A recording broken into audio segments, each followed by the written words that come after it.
Alors la micronutrition, c'est deux choses. C'est d'abord un ajustement alimentaire de manière à mieux choisir son alimentation pour chacun d'entre nous.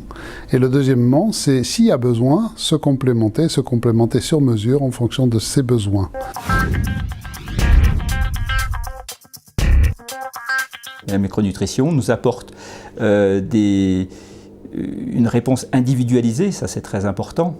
L'objectif c'est quoi? L'objectif c'est l'optimisation de l'état de santé et pour un sportif, permettre d'accéder à son meilleur niveau de performance en fonction de ses aptitudes dans le meilleur état de santé pour aujourd'hui et aussi pour son avenir. La biologie nous apporte aussi une réponse rationnelle, donc on ne supplémente pas au hasard, on fait en fonction des besoins de chacun, donc ça c'est très important et pour nous intellectuellement c'est très satisfaisant, on travaille vraiment de manière scientifique. Cette approche est à la fois paraît complexe parce qu'elle est un petit peu connue encore, mais elle est relativement simple puisque à l'aide de questionnaires sur l'alimentation, à l'aide de questionnaires fonctionnels et de quelques approches biologiques relativement simples mais qui sont très précises, on arrive à faire des diagnostics et des propositions de traitement qui sont extrêmement intéressantes. Sur le bilan qu'on avait vu en début d'année, tu te rappelles, on voyait ces perturbations immunitaires, un effondrement des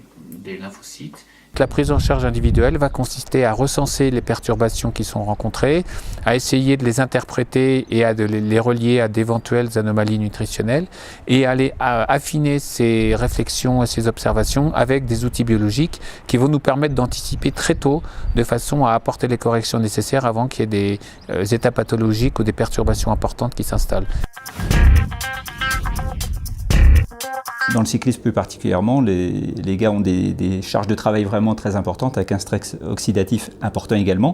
Et la micronutrition nous apporte des solutions, et nous apporte des réponses à comment gérer ce stress oxydatif et éviter les effets néfastes donc à moyen terme et à court terme et ainsi préserver leur santé. Mon problème se situait au niveau de l'intestin, surtout sur des courses par étapes où très vite il était sujet à une irritation, une inflammation.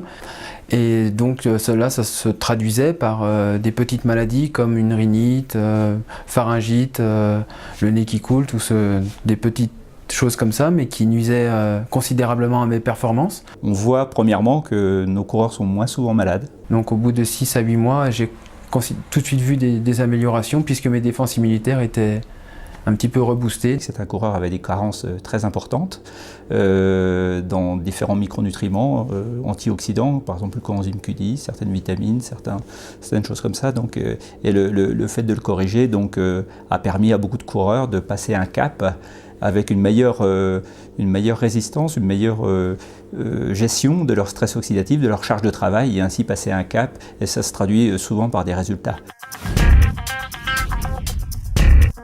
Nous faisons régulièrement ces mêmes bilans chez des gens à haut niveau d'exigence et qui ne sont pas forcément de très haut niveau de performance.